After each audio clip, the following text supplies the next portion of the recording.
Assalamualaikum warahmatullahi wabarakatuh. Hari ini kita berjumpa lagi dengan pelajaran ilmu pengetahuan alam. Nah, kali ini kita akan belajar tentang besaran pokok. Nah, apa sih besaran pokok?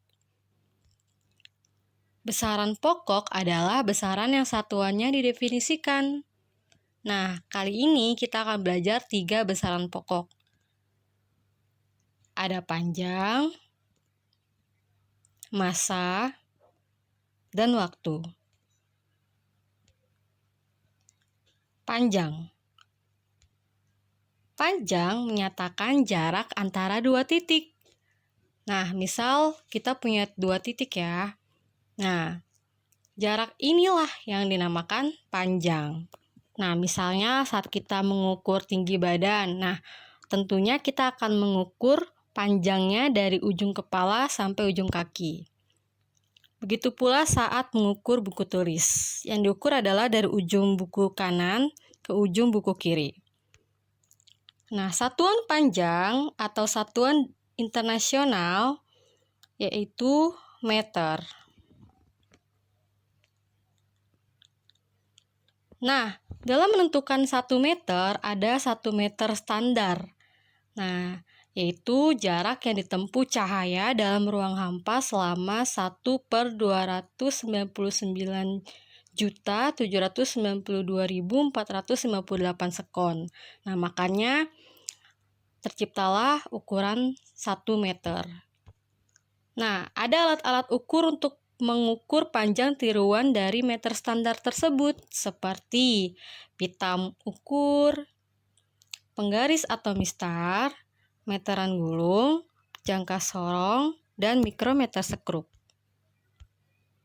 Meteran gulung atau penggaris mampu mengukur paling kecil hingga 1 mm. Sedangkan jangka sorong mampu mengukur paling kecil sampai 0,1 mm. Nah, ini contoh pemakaian jangka sorong dan mikrometer sekrup. Jadi, jangka sorong dipakai salah satunya untuk mengukur diameter logam dan pipa, sedangkan mikrometer sekrup untuk mengukur tebal logam.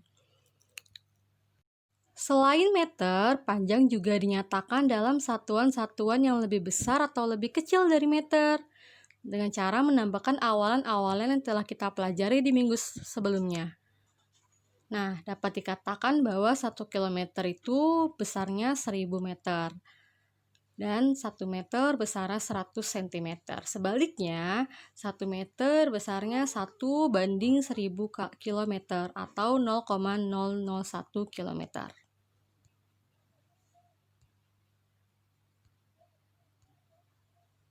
Nah, sekarang kita mau mengukur dengan alat ukur panjang ya. Nah, pertama perhatikan posisi 0 alat ukur. Nah, untuk pengukuran panjang, ujung awal harus berhimpit dengan angka 0 pada alat ukur. Posisi mata harus tegak lurus dengan skala yang ditunjuk. Nah, hal ini untuk menghindari kesalahan hasil pembacaan pengukuran.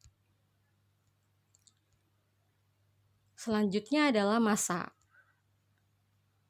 Jumlah materi yang terkandung dalam suatu benda disebut massa benda. Misalnya, massa tubuh kita 52 kg, massa kucing 1 kg, atau massa gula 0,5 kg. Satuan dasar dari massa adalah kilogram.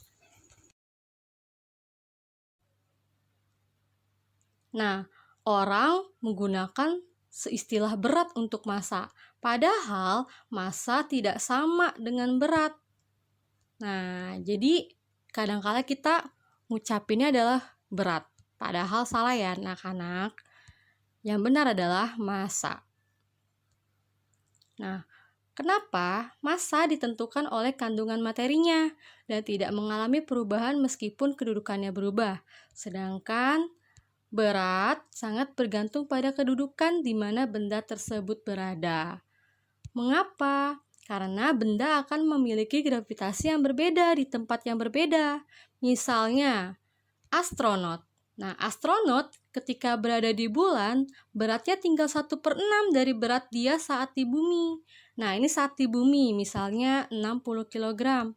Nah, saat di bulan, 1/6 dari 60 kg berarti hanya tinggal 10 kg. Nah, satuan dasar dari massa adalah kilogram. Sedangkan satuan dasar dari berat adalah newton. Jadi, berat badan yang telah dipengaruhi oleh gravitasi itu namanya berat ya, anak-anak. 1 kg standar setara dengan massa sebuah silinder yang terbuat dari campuran platinum, iridium yang disimpan di Serres, Paris, Prancis. Nah, ini ukuran 1 kg standar ya.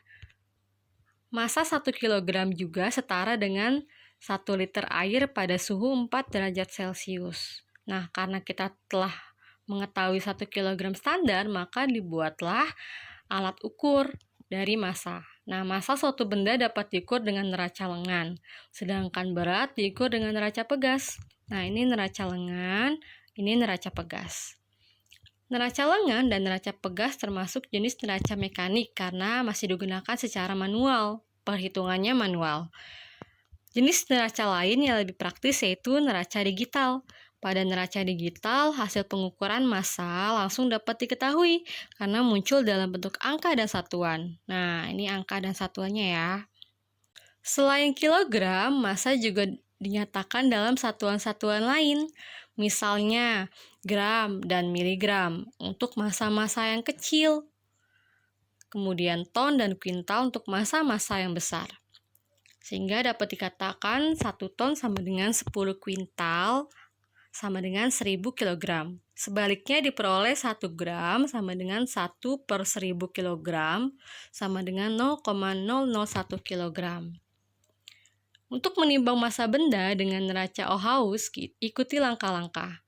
Langkah pertama, kalibrasikan neraca hingga posisi lengan mendatar saat semua beban geser di angka 0 dengan cara memutar skrup kalibrasi. Nah, ini skrup kalibrasinya tuh ya yang ada di tanda panah. Lalu langkah kedua, letakkan benda di piring beban. Langkah ketiga, geser-geser beban, geser hingga setimbang. Mulailah dari beban geser yang paling besar. Oke. Nah, ini adalah contoh hasil pengukuran massa benda. Nah, kalau dilihat dengan besar, nah massa bendanya kalau ditotalin menjadi 100 gram tambah 90 gram tambah 7,5 gram. Sama dengan 197,5 gram. Selanjutnya adalah waktu. Waktu adalah selang antara dua kejadian atau dua peristiwa. Misalnya, waktu berlari dari garis start menuju garis finish, atau waktu perjalanan diukur sejak mulai bergerak sampai dengan akhir gerak atau berhenti. Nah, ini ya, dari start ke finish, dan ketika mobil dari awal ke akhir. Nah, satuan dasar dari waktu adalah detik atau sekon. Oke, kita mengenal lagi nih kata baru. Jadi, detik dalam bahasa IPA adalah sekon. Waktu dapat diukur dengan jam tangan atau stopwatch. Nah, 1 sekon standar itu setara dengan waktu yang dibutuhkan atom cesium untuk bergetar 9.192.631.770 kali. Nah, berdasarkan jam atom ini, hasil pengukuran waktu dalam selang waktu 300 tahun tidak akan bergeser lebih dari 1 sekon. Jadi, ditentukanlah 1 sekon standar itu yang kita gunakan sehari-hari. Untuk peristiwa yang selang terjadinya cukup lama, waktu dinyatakan dalam satuan-satuan yang lebih besar, misalnya menit, jam, hari, bulan, tahun, dan abad. Nah, 1 hari sama dengan 24 jam. 1 jam 60 menit. 1 menit 60 sekon. Dan 1 jam 3.600 sekon. Untuk kejadian-kejadian yang cepat sekali dapat digunakan satuan milisekon dan mikrosekon. Misalnya saat pesawat jet bergerak, itu kan sangat cepat sekali kan? Nah, tadi adalah 3 besaran pokok yang telah kita pelajari dan akan dipelajari di bab IPA di kelas 7. Nah, sebenarnya dalam sistem internasional disusun mengacu pada 7 besaran pokok yang tercantum pada tabel. Nah, jadi ada 7 besaran pokok ya anak-anak. Nah, kita tambahin ya 4-nya ya. Jadi tadi yang kita udah pelajari adalah panjang, satuannya meter, simbol satuannya M. Massa, satuannya kilogram, simbol satuan kilogram, kg.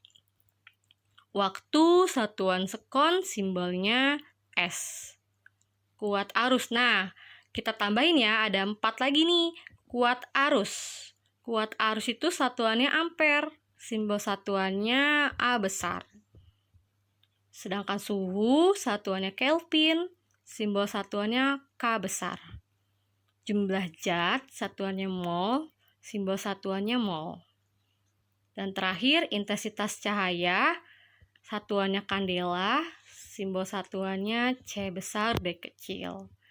Nah, jadi ketujuh inilah semua besaran pokok yang telah ditetapkan berdasarkan sistem internasional. Dan ini juga ada satuan internasionalnya ya.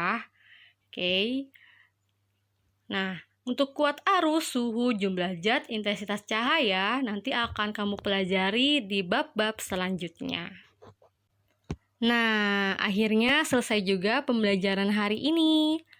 Setelah ini, kamu akan melakukan latihan tugas ya. Selamat mengerjakan.